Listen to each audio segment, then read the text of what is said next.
Dans un petit village entouré de forêts denses, où la lumière du soleil pénètre rarement, vivait le docteur Juma, qui avait gagné l'affection des villageois et était considéré comme un créateur de miracles. Il était vu comme la personne la plus âgée et la plus sage du village, ses yeux reflétant les secrets cachés sous l'ombre des vieux arbres. Dans chacun de ses sermons, il parlait du pouvoir que Dieu lui avait donné, touchant les âmes des villageois avec des mots qui les captivaient.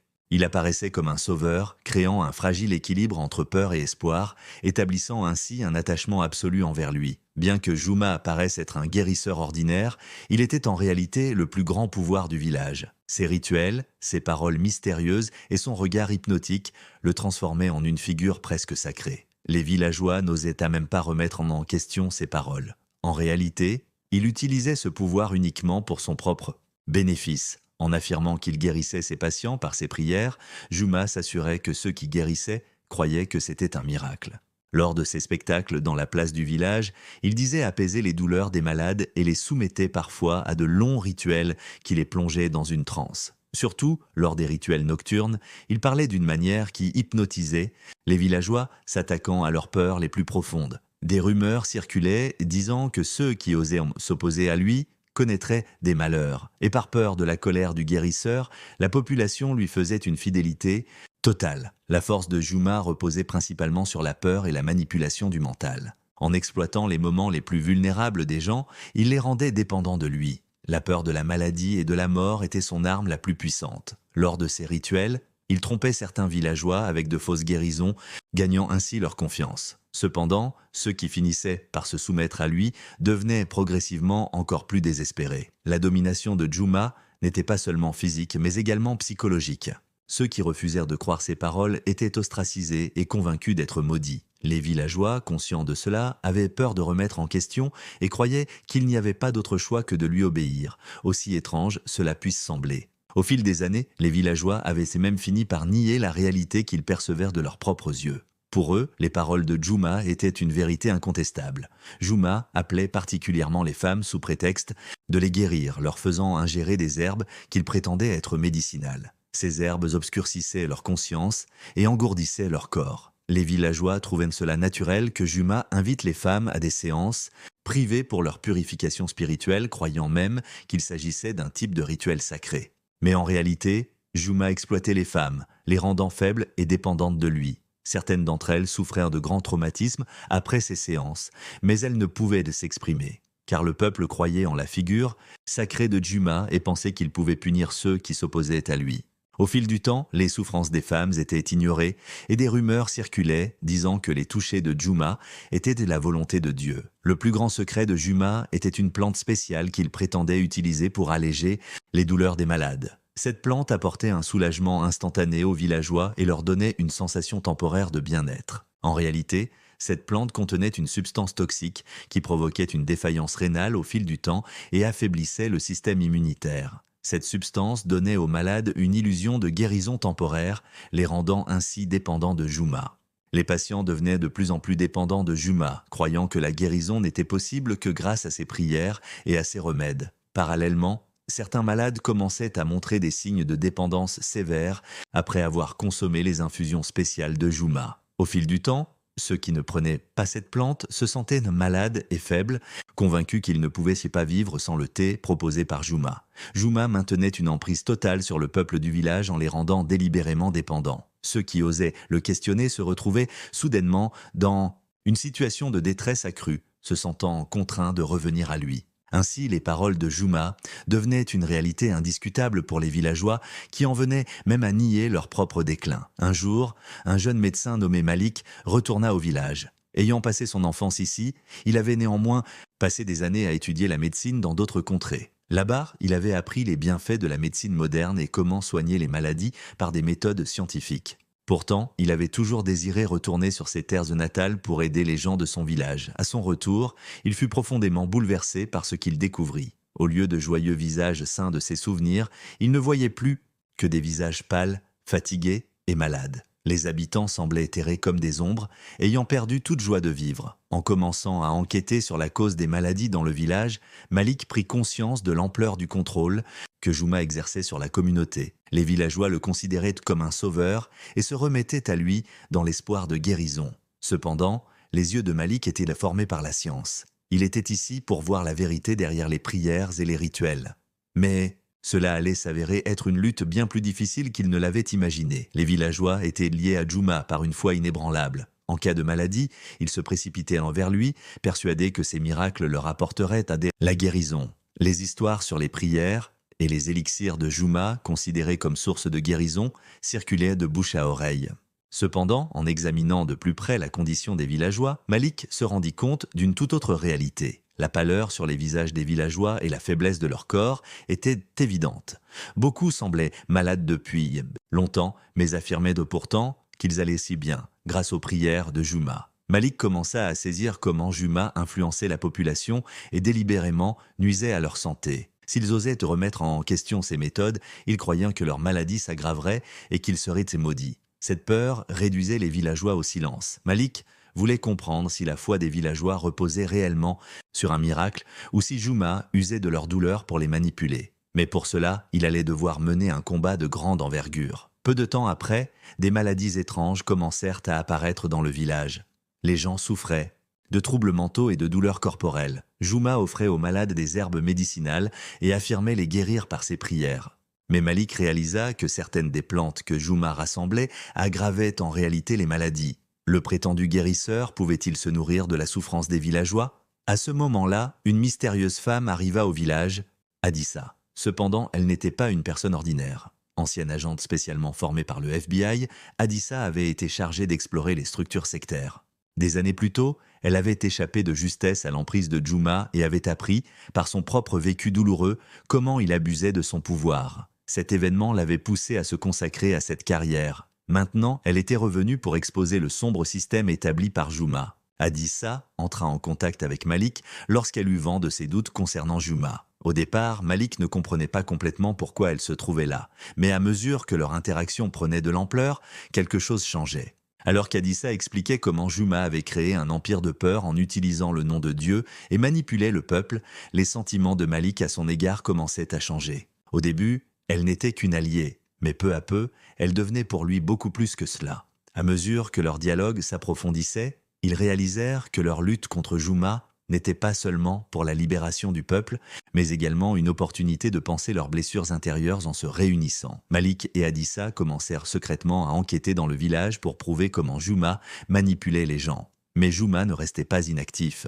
Pour renforcer la foi du peuple en lui, il organisait de nouvelles démonstrations, essayant de faire passer la présence d'Adissa et de Malik pour un mauvais présage. Cela augmentait la tension dans le village et plongeait les deux alliés dans un grand danger. Le peuple commença lentement à se dresser contre Adissa et Malik.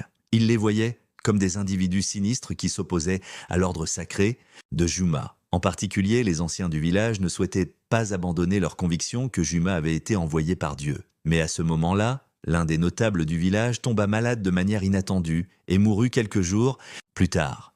Malik trouva cette mort suspecte et suggéra de procéder à une autopsie. Cette proposition troubla les esprits du peuple. Pour la première fois depuis des années, la légitimité de Juma en tant que véritable guérisseur commença à être mise en question. Au fur et à mesure que le processus d'autopsie avançait, Adissa et Malik passèrent plus de temps ensemble. Au milieu des difficultés, ils commencèrent à se faire confiance et à se soutenir mutuellement. Les souffrances passées d'Adissa croisèrent les valeurs en lesquelles croyait Malik, et une connexion silencieuse mais profonde se forma entre eux.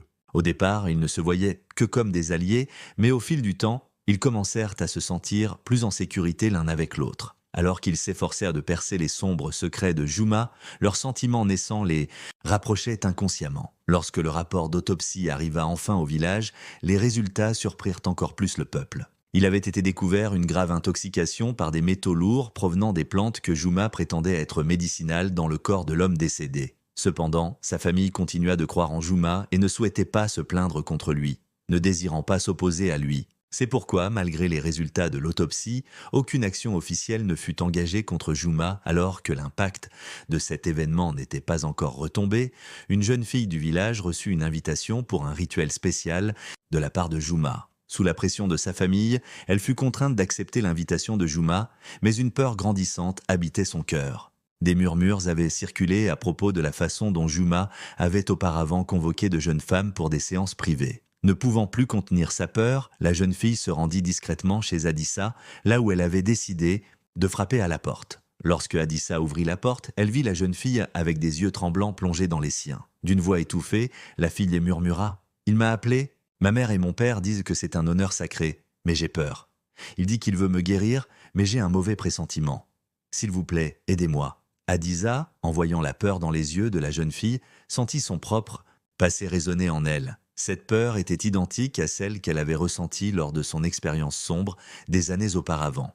Prenant une profonde inspiration, elle se pencha vers elle et parla d'une voix douce mais ferme. « Nous allons arrêter cela, nous te protégerons. » À ce moment-là, Malik écoutait leur conversation. Il savait qu'il devait agir rapidement pour contrecarrer les plans de Juma. Adissa envoya un message à l'équipe du FBI en utilisant son émetteur secret, déclarant « Objectif atteint, opération prête à être lancée ». Une équipe spéciale composée d'agents secrets s'introduisit silencieusement dans le village.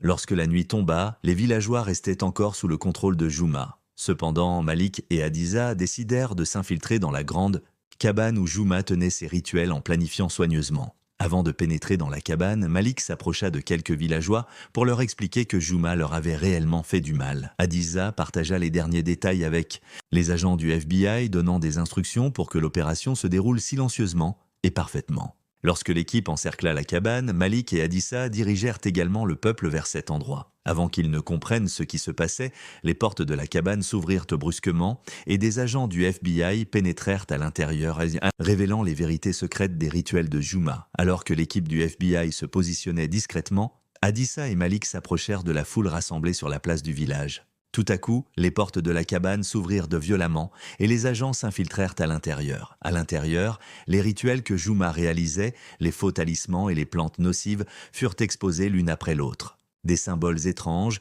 utilisés pour hypnotiser les villageois, décorèrent les murs, ainsi que des herbes inconnues et des masques terrifiants utilisés lors des rituels. Alors que le peuple faisait face aux terribles vérités de Juma, il commença à réaliser qu'il n'était pas aussi sacré qu'il le pensait. Cependant, certains d'entre eux voulaient encore croire en lui. Au même moment, les agents du FBI découvrirent tous les carnets que Juma avait cachés dans sa chambre privée. Dans ces livres se trouvèrent des notes détaillant comment il manipulait les villageois, quelles plantes nuisibles il administrait à quels patients, comment il exploitait les femmes et comment il utilisait leurs faiblesses à son avantage.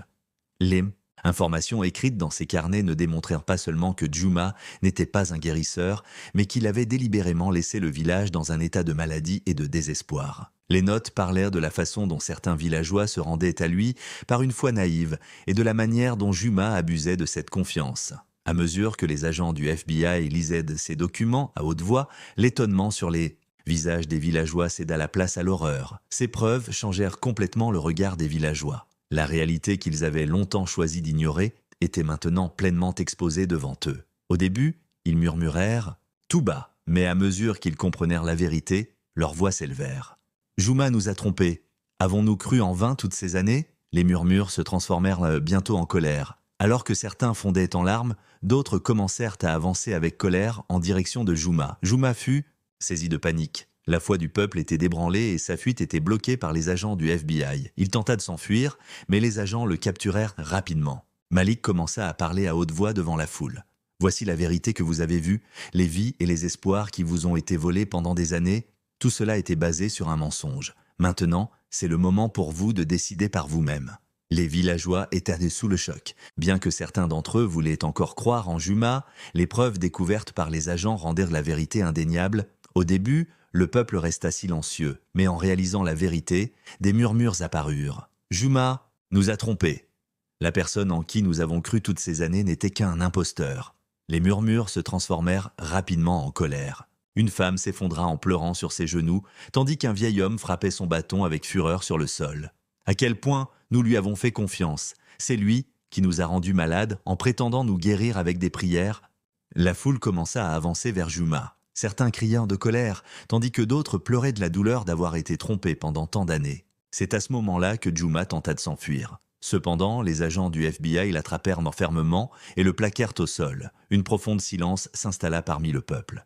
Malik s'avança et parla d'une voix forte. « Voici la vérité. Que vous avez vu. Les vies et les espoirs qui vous ont été volés pendant des années, tout cela était fondé sur un mensonge. Maintenant, il est temps pour vous de décider de votre propre volonté. Soudain, des applaudissements commencèrent à résonner parmi les villageois. Ils ne croyaient plus aux manipulations de Juma. Ensemble, ils avançaient, pour le traduire, en justice. Le village se libérait enfin après des années d'obscurité. La grande lutte était terminée. Cependant, l'union entre Adissa et Malik s'était encore renforcée à travers ces événements. Non seulement ils avaient sauvé le village, mais ils avaient également réalisé à quel point leur lien était solide. Mais la mission d'Adissa touchait à sa fin. Alors que les premières lueurs du matin se levaient, elle annonça qu'elle devait partir. Un profond chagrin s'empara du cœur de Malik.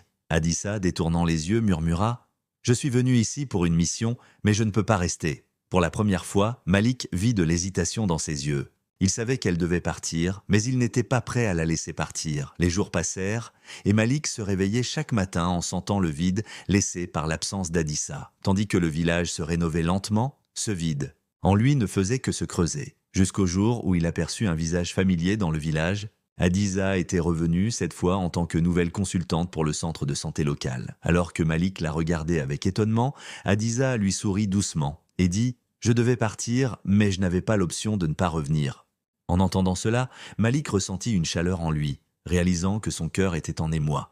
Le regard profond et significatif d'Adissa lui paraissait plus réel que tout. « Je pensais vraiment que tu ne reviendrais pas, » dit Malik, sa voix tremblante légèrement. Adissa hocha la tête à peine. « Je le pensais aussi, » murmura-t-elle. « Mais en m'éloignant de toi, j'ai compris que je devais être ici. » Malik lui prit délicatement la main, lui serrant légèrement les doigts. « Tu es ici, et cela signifie tout pour moi, » dit-il doucement. La lumière qui brilla dans les yeux d'Adissa dissipa tous ses doutes et ses peurs. Alors que la nuit tombait, le village était enfin libre et le peuple commençait à regarder vers l'avenir avec espoir. Mais la plus grande victoire avait été remportée grâce à l'amour dans leur cœur. Malik tenait délicatement les mains d'Adissa, craignant de la perdre de nouveau. « Nous avons traversé tant d'épreuves ensemble.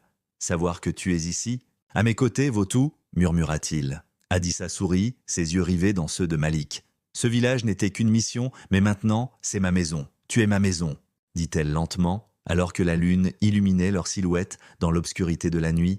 L'amour dans leur cœur brillait au-dessus de tout. Ils n'étaient plus seulement des camarades de lutte, mais deux âmes dédiées l'une à l'autre. Ni les ombres du passé, ni la peur de la séparation ne pouvaient constituer une force capable de les séparer. L'avenir se transformait désormais en un conte qu'ils allaient construire ensemble.